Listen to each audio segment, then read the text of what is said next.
Uh, well, the previous demonstrations showed how easy it is when you're talking about most of the cyber area. Fortunately for the defense forces, these are not usually the issues that defense forces need to worry about. I've focused my recent research, several years of my recent research, on things that address national security in the proper sense, on protection versus foreign state-sponsored threats. And I will want to discuss about two things. Our armed forces in cyber do not perform the most basic things that they should perform, and they do perform in other fields. First of all, unlike, let's say, airspace, we don't know. Our forces, I mean, by the way, not any particular country, but every country, including the United States, Israel, Norway, and so on. We don't know what goes on in national cyberspace. We don't have this radar that scans the sky and understands what's happening. And more importantly, the armed forces do not protect from foreign threats actors currently. Now, I will go briefly through the foundations, the cyber. I would like to refer it as not as a domain, but as a substrate, as following the definition of Dr. Chris Demchak from US Naval War College. It's something that cross-cuts other areas of activity. It's not a siloed domain. Then I will go about the challenges and how they operate, and finally, to the most important part, to the defense adaptation, what is happening and what needs to be done. Now, the fact that cyber is a risk, it's pretty clear. I think the awareness is not lacking. The recent World Economic Forum report includes cyber attacks, but what I pointed here, that at least two other threats that they included in the top 5 can also be the result of cyber attacks. Failure of financial mechanisms is relatively conceivable. It's definitely a central threat for banks and national banks. And failure of national governance as a result of all sorts of cyber-instigated incidents. Now, what we need to remember that we can use cyber to achieve power throughout the spectrum of power. Okay? It's easy to see, again, when you're dealing with military, we usually think about hard power, how we can command, curse, threat, destroy things, but also the softer sides of power. And I came up with this sort of spectrum. I will demonstrate how it plays out. And it's important to remember because the adversaries start to understand that they can achieve their results operating in types of power that are not necessarily destructive and do not necessarily trigger a military response. Now, why did I put going forward to the adversaries? Why did I pick Russia? As an example, I'm not following the American trend. You know, if you look at the American threat assessments, China has been replaced by Russia now, but it's for a different reason, because of more personal interest, so to speak. Israel, for a long time, always definitely wanted to be more like Norway, right? Advanced and developed society, and so on. And we partially got what we wanted for. We now have a common border with Russia, so that's an achievement. To put it in context, this is the Golan Heights, which Israel controls. This is the Syrian Golan Heights. There are some 20-something different organizations have been fighting here in this area alone. And now we have, first of all, have a lot of Russian bases going on. And on top of that, we have all sorts of Iranian presence building up in this area. So it's going to be interesting to see how it plays out in the following years. One thing for certain, we need to understand that we now have a common border with Russia for the foreseeable future in decades and so on. So it will be very interesting to see, because up to several years ago, Russia was not in the top 10, in the top 20 threat scenarios that Israel had to consider. Now the situation is different, therefore we pay much more intense attention to what Russians want, what they're trying to do, and so on. So what do they want? They are pretty much consistent. When they're looking at the Russian threat assessment, they see all sorts of pretty much everything they see is the West trying to ruin Great Russia. Okay, I don't know why, but this is pretty much clear when you talk to these people, and they are pretty intelligent people. Since I was born in Moscow, I speak Russian, so it's easier for me to read and speak with them. Unfortunately, they only see conspiracies by the West. This is one graphic example of 24 color revolutions that they counted only since 89. Okay, they say this is a new model of Western warfare, the way that they achieve their goals. So it starts in 89, something in China, Czechoslovakia, so on, and this one ends in 2014 with Ukraine, of course, and then Hong Kong. The failed, as I view it, this is a failed Western example, attempt to create a color revolution, a sort of spontaneous internal revolt overthrowing the existing regime. This is the main threat scenario. Syria and Arab Spring is a most clear example in their view of this, again, type of modern warfare. And this is what they try to think of. They have a vast number of publications on this. These books are not only professional, so to speak, but they often become relatively selling well to the general audience. So all sorts of part conspirational, part scientific writing on the ways that information warfare works and the ways that the West is using it. So that is the main threat scenario. It has been consistent. They have been explicit about it. As the regimes fell apart in Egypt and so on, Medvedev, the then president, said that they have prepared the same thing for us. This is our main threat scenario. We need to do something about it. They being the West being the United States, Britain, whatever you want. Everything can be the West in this threat scenario. And then, if you remember, in the end of 2011, there was an election, early 2012, relatively surprising protests by middle-class, relatively well-off Russian citizens that were protesting against the expected victory of Putin for the next stage. And they were able to overcome these protests relatively easily, and they, in my view, they gained confidence, okay? So they see more and more proof in everything that they are correct in their threat assessment. These are flyers, according to the Russian publications, same flyers distributed in Cairo and in Kiev to guide the protesters, to organize the protests, to instigate, and so on. There has to be some sort of hidden hand behind it, probably the Western. So this is the threat scenario. But they've been able to keep their regime, and I think this is a crucial point at which they really gained a lot of confidence after difficult periods of confusion. And it's important to see the famous Gerasimov doctrine as not as a plan of what they want to do, but as a reflection of their understanding of the world. So this is something. This point that political goals are being achieved by means that are not necessarily military, with the famous doctrine, this is not something necessarily that they say we will do, but this is say, okay, now we understand how it works. They were also confident enough to publish it in a public way. We understand how it works, and because we understand how it works, we will be able to find ways to play according to these new rules of the game. So, couple of examples of how they work, how they operate. One is to the softer side of the spectrum of power. It's the Lisa case in Germany. How many are familiar with that? Okay. So there was an interesting case in Germany that was a model. NATO declared it's like a model case of influence operation of Russia.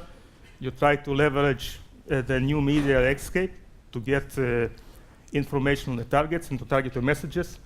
Then you create messages to influence public opinion, of course using your own traditional media and influencing foreign traditional media to cover the same aspects, set the agenda, and hopefully you will lead to political action and political results that you're trying to achieve.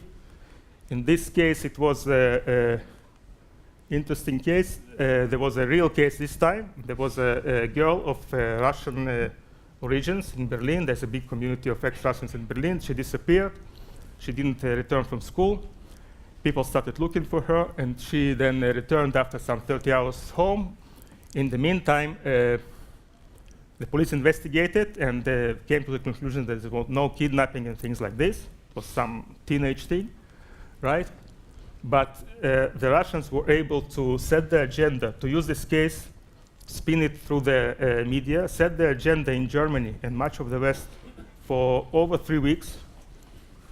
And another thing that's important to say, so what happened is basically they used this case after a couple of days, ran a news story on Russian TV, which was pretty much clear what they're trying to say. They're trying to say that there's a Russian girl of Russian citizenship that has been kidnapped by supposedly migrants, okay, connecting to the German policy of accepting migrants.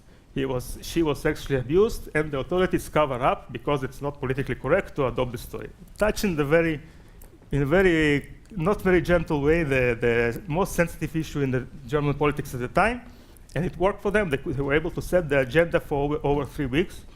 Another thing you want to understand, that perhaps people notice less, is that this case demonstrated already then, it is several years ago, it's 20,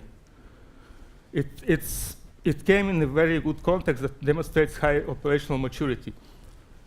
The case happened in 11th January 2016. Less than 2 weeks later, there were very unpleasant events and New Year's celebrations that possibly organized mob assaulted many women that came to celebrate. And for some reason, the German media didn't cover it in the same days. It only covered it after a couple of days later.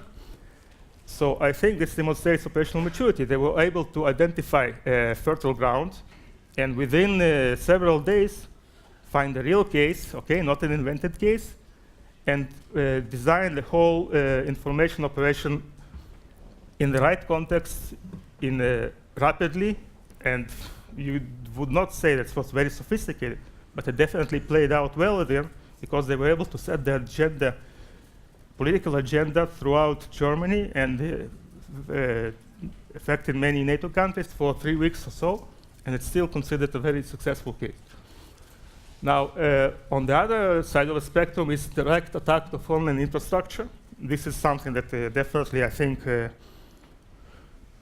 one of the main reasons we have defense forces is to prevent the adversaries to reaching the homeland, right? Okay, now with cyber we have at least the potential that has been demonstrated several times that the adversaries can reach the homeland targets, disrupt them, and if even physically destroy them without meeting any sorts of defense in the way. Okay, no border patrols, no airplanes, no defenders, and so on. So in this this experiment, so to speak, was in Ukraine in late December 2015. They've been able to create a physical result in the sense of blackout, stopping power delivery to almost 250,000 customers by purely cyber means. Okay? No kinetic attack at all, no little green man, no one on the ground. Interesting to see also for me that the areas that they targeted were two in the west, the capital area, Kiev, and somehow near capital. So, okay, so somehow it didn't happen in these areas. I don't know if it says something, but it's also interesting to see. So there was a relatively sophisticated cyber attack using the means similar to those that demonstrated just in this previous demonstrations to get access to the system. And then more sophisticated things that caused not only the disruption of power, but prevention of possibility to remotely restore the power supply. For example, using the links, the control links to transformation stations, remote stations. They use them to rewrite firmware on serial to Ethernet converters, therefore rendering remote control impossible. We know of this, by the way, because the Ukrainians asked the Americans to come and investigate the case, and as Americans usually do, they did a very solid job. People from who are really experts in this field, and they published a very detailed report, a very good one in the sense that it's based on facts and it can be proven. It's not just usual industry reports on what can be done, but it's something that they investigate on the ground. So we can see that there is good reason that Russian operations in cyber are considered a serious threat. Now, what can we do about it? I think if we're talking about warfare, okay, with traditional political goals, warfare operated perhaps below the threshold that we're used to, but still it is warfare in the sense that it tries to achieve political objectives, something that is adversarial, okay? Their political objectives are very different from your political objectives, so it's sort of, you can call it warfare, okay? We're not going into the semantical discussion too much. And when you have still a state-based system, when one state tries to achieve its political objectives at the expense of your state, then it is the role for defense forces to protect. This is pretty clear, and clearly we need to do a lot of adaptations to meet these requirements, okay? Now, this is the situation in Israel, okay? I'm not saying that we have the better approach than others. I think everyone is trying to experiment. Some are waiting for others, some are already trying. So the national arrangement is like this. We have a new authority, new organizations, civilian organizations, non-defense organizations reporting to the Prime Minister, charged with creating policy and capabilities and doing operations to protect the civilian society.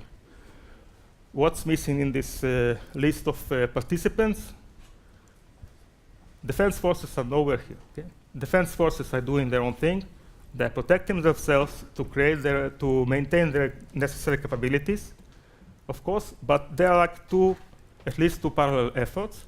One is to better protect the entire civilian society and the critical infrastructure, and the other is the defense sector and the defense industrial base. So if you look at this from a very high level perspective, we have a situation that the state doesn't use the main capabilities that it has, the defense sector, in order to protect from the cyber threat. I've done similar research about several other countries. In the US, it's way too complicated to analyze here, but I think the bottom line is similar, okay? The DHS is charged with supporting the efforts of the private sector or something like this, but this is a very unique situation. Think of it. Let's say you have a new type of threat, air threat, airborne, and you say, well, you are the factory that produces something important. We can explain you that the threat is big. We can explain you some things to improve your protection, okay? Build a thicker roof, I don't know, or put it underground. But it's a shared responsibility at best, okay? It's your responsibility as a company to protect, and some responsibility from the government, of course, and so on. In Israel, it's a bit different. The state takes more responsibility in the sense that since 2003, the state had decided that organizations that are designated as critical infrastructure operations, they receive mandatory guidance from the security services on what to do regarding critical IT protection in the organization. And still, the responsibility is not on the state, but at least the state gives them some sort of services that they cannot procure on the market. New capabilities, intelligence, and so on. So still, it's way off from what you will ideally would expect, defense services protecting the society. Now, this is not a new situation in warfare. Warfare always have changed. Always adversaries came up with new ways and new capabilities, which triggered defense adaptation, and this is the field that is relatively developed in security studies. How do organizations innovate and adapt? And more importantly, why they don't do it as fast as you would expect or as efficiently. So it's like a relatively straightforward process. You have a combination of new technologies and new challenges that create some sort of technological breakthrough, result with a new device or system. That's the easiest part to see. This is something that we are way past it in cyber. We have been doing this for a couple of decades, and if you look in the American defense thinking, Since the mid-70s, there have been a lot of discussion of these things. Then, once you have these systems, then you start, ideally, you start to think what to do with them. You need to develop new ideas how to achieve your goals. You need to integrate these new devices and new gadgets into a bigger picture, into a system. Something that's less tangible is doctrine and force structure changes, okay, which is not as easy to see as technology. And eventually, the ultimate test is used in combat, okay? Without that, it's all hypothesis. We don't know how it will play out, but we expect it to be better than this, and so on. Without this, it's too early to say which is the right way. Fortunately, we haven't seen too much of cyber warfare used in combat in the sense that it is the main tool, okay? Not a supporting element of Air Force, so to speak, but this is the main tool. We haven't seen much of that. However, I think if we are not going to defend ourselves better, we will see it and we will be on the receiving side, okay? This is clearly not the desired result for us. This is why it's important to start paying more attention to what sorts of defense adaptations are going on and what can we do to improve them. Now, we do have reached great results. I mean, we as the West, okay? This is a culmination of very interesting efforts in the cyber field, so to speak, computing software, sensors, all of that, and the fusion of them. Of course, in the materials and engineering and so on. So adaptation is going on. We're not saying that militaries are ignoring the capabilities, ignoring the potential, ignoring the threat. However, the direction of the adaptation may be not best aligned to the ways that the adversaries are going to use the same capabilities. Now, so let's think of it even more conceptually, okay? We have a threat, okay? I think it's quite clear that people realize in the West that cyber is a new threat, not quite clear how it will play out, but it's there. Awareness is not a problem. By the way, if we remember the previous presentation about the GDP and the potential and so on, budgets and resources are also not a problem. It's a matter of decision and planning and committing the resources, what to do about the threat. So conceptually, there can be several things. Perimeter defense, this unfortunately we've been doing quite a long time. IT security industry likes to say all the time that perimeter defense is not good. It's always been breached and it's not good, but still we're doing it. So network segmentation, firewalls, all of these things are perimeter defense. On the national level, we do not have borders in cyberspace, not because it's technically impossible. It's relatively possible, but it brings out the more important political question about the values and the balance between human rights and basic freedoms and security needs and so on. So we don't have this on a national level, we have this on an organizational level. More interesting stuff is technological innovation. This is something quite also, if you look at the amount of technological research, which is done predominantly by, driven by defense funds in the United States and similar countries, there's vast number of technological innovations that people try to come through to find, but I don't see them integrated better into the defense sector, okay? They're definitely out there in the market, in the IT security market, cybersecurity market, which is estimated today something like $90 billion a year. So that's all the time technological innovation. You go to these conferences, every quarter they have a new best product. So that's happening, not really integrated still. And ideally, we would find out some really good strategic innovation that will render most of the adversaries' tools obsolete and irrelevant. This would be a good situation. Unfortunately, from what I've described in this short presentation, I'm seeing the opposite.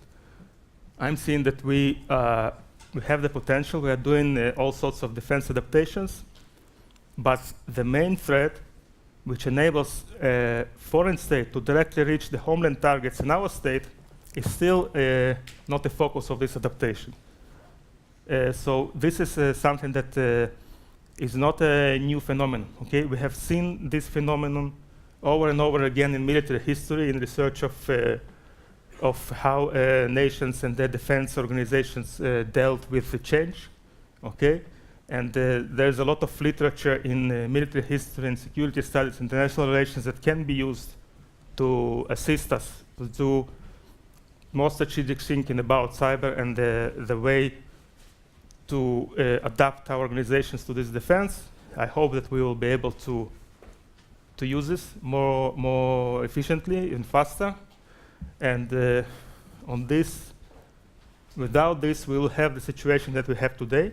We may have, each of our countries, the best possible air force, the best possible land forces and naval forces, and the homeland is exposed to cyber attack.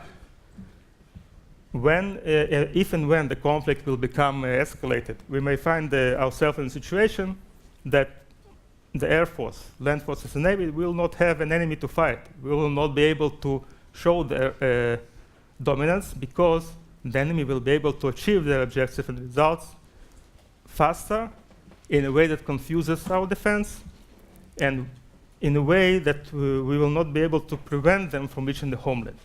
So this situation that we have seen now, the possibility of direct attack has appeared and rises, and our defense forces are pretty much obsolete.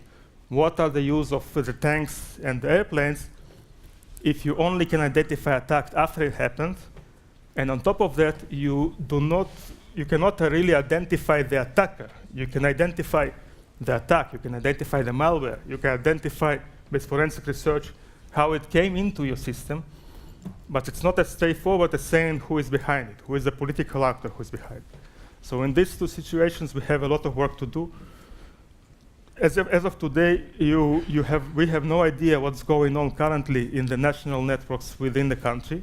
Okay, we can identify incidents here and there, we can identify malware, but we have no idea whether it is related to a bigger campaign, or is this malware that is now on this computer, it's this final destination, or it's just a stepping stone to something different. We have no idea.